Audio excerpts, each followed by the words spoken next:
Bienvenue sur la chaîne YouTube de The Defeating Epilepsy Foundation. Dans cette discussion, nous parlerons de ce qu'est la santé sexuelle, de l'importance de pratiquer le sexe sans risque, comment les facteurs socio-économiques jouent un rôle, le risque de complications pendant la grossesse, les ressources disponibles pour pratiquer le sexe sans risque et notre conclusion.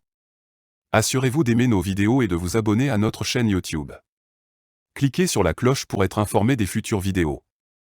Veuillez cliquer sur notre lien de don dans la section description ci-dessous et faites un don aujourd'hui. Votre don nous aide à faire une différence pour ceux qui luttent contre l'épilepsie. Nous apprécions votre soutien. Selon l'Organisation mondiale de la santé sexuelle est définie comme un état de bien-être physique, émotionnel, mental et social par rapport à la sexualité. Ce n'est pas simplement l'absence de maladie, de dysfonctionnement ou d'infirmité. La santé sexuelle nécessite une approche positive et respectueuse de la sexualité et des relations sexuelles, ainsi que la possibilité d'avoir des expériences sexuelles agréables et sûres, sans coercition, discrimination ni violence. Pour que la santé sexuelle soit atteinte et maintenue, les droits sexuels de toutes les personnes doivent être respectés, protégés et réalisés. L'épilepsie peut causer des complications en matière de santé sexuelle. Pour les hommes, les médicaments antiépileptiques peuvent réduire les niveaux de testostérone. Les personnes atteintes d'épilepsie du lobe temporal sont plus à risque de développer une dysfonction sexuelle. Les femmes peuvent éprouver un manque de désir, un manque d'excitation, un manque d'orgasme et des douleurs sexuelles causées par les effets secondaires des médicaments antiépileptiques. Il est important de pratiquer le sexe sécurisé. L'une des raisons est de prévenir toute grossesse non planifiée, surtout si vous êtes une femme souffrant d'épilepsie. La deuxième est d'éviter de contracter une IST ou une MST. Les deux termes semblent similaires, mais ce sont deux choses très différentes. Une IST, ou infection sexuellement transmissible, est une infection qui ne s'est pas encore transformée en maladie. VIH ou virus de l'immunodéficience humaine est un exemple d'une IST. Une IST, ou maladie sexuellement transmissible, est une maladie qui résulte d'une IST. Le syndrome d'immunodéficience acquise ou SIDA est une MST qui se développe à partir du VIH. C'est suffisamment difficile de lutter contre l'épilepsie, c'est pourquoi les personnes atteintes d'épilepsie doivent prendre des précautions et se protéger. De nombreuses personnes, luttant contre l'épilepsie, font face à des défis économiques. Beaucoup ne peuvent pas accéder à la contraception, en raison des coûts. Les personnes qui appartiennent à des groupes démographiques, où elles sont économiquement défavorisées, sont plus susceptibles d'avoir des grossesses non planifiées. Selon le département américain de la santé et des services sociaux, le niveau de pauvreté pour une personne est de 12 760 $.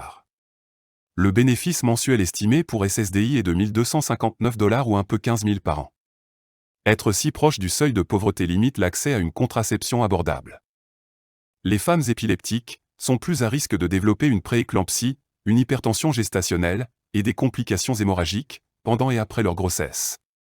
La règle d'étiquetage pour la grossesse et l'allaitement, PLLR, aide à aider les fournisseurs de soins de santé concernant les risques par rapport aux avantages. Quand j'étais enceinte, ils ont assigné une classe aux médicaments. Dans certaines situations, il est préférable pour le patient de continuer à prendre un certain médicament plutôt que d'en changer. Si vous êtes enceinte ou essayez de concevoir, consultez votre médecin avant d'apporter des changements à vos médicaments.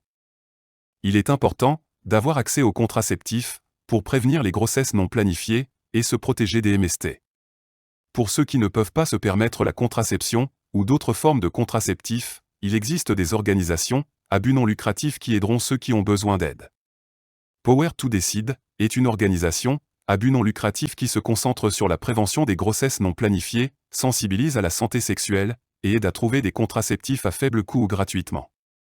Planned Parenthood fournit des informations éducatives sur les différents types de contraceptifs, comment ils sont utilisés, leur coût et aide à les fournir gratuitement ou à faible coût.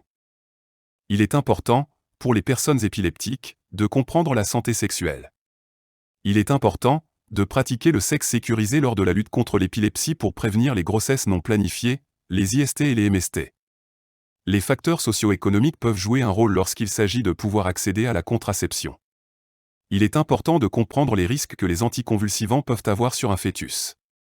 Il existe des organisations communautaires et à but non lucratif qui aideront ceux qui ont besoin d'aide pour obtenir une contraception abordable. Pour en savoir plus sur la santé sexuelle, veuillez consulter les ressources utilisées dans la présentation d'aujourd'hui.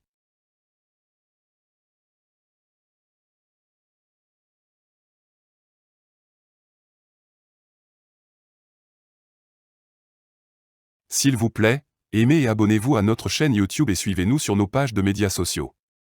Nous aimerions avoir de vos nouvelles. Laissez un commentaire ci-dessous ou envoyez-nous un email à info@defeatingepilepsie.org. Merci pour votre soutien et ensemble, nous vaincrons l'épilepsie. Découvrez nos autres excellentes vidéos sur notre chaîne et abonnez-vous dès aujourd'hui. Vous avez le pouvoir de vaincre l'épilepsie.